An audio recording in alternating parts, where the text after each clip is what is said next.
God speaks tenderly toward Jerusalem. He's kind, he's patient, he's slow to anger, he's abounding in steadfast love and faithfulness.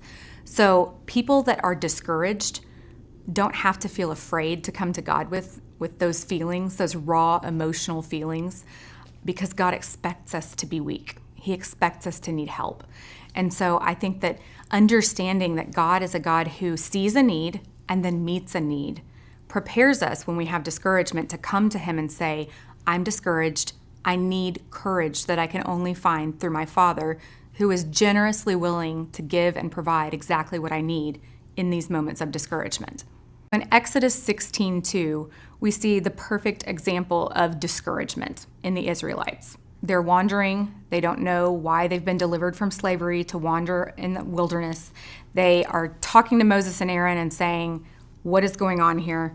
And in Exodus 16:3, they say, would that we had died by the hand of the Lord in the land of Egypt, when we sat by the meat pots and ate bread to the full, for you have brought us out into this wilderness to kill this whole assembly with hunger.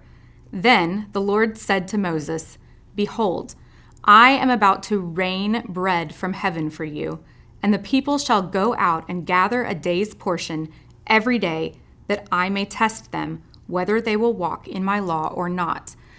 We feel like every time God is providing for us, the test part, we feel like, well, maybe God is not pleased with me. Maybe he wants me to do something different. And what we're meant to take from this is that God saw their discouragement and then fed them. He calls them to himself. He understands that they are broken and weary and that they have need, and he freely provides for them. So as God's people, we can come to him with our discouragement and trust that he's gracious to us. He wants to provide manna for us. He wants to pour out his grace. And we know this because he's already provided Christ.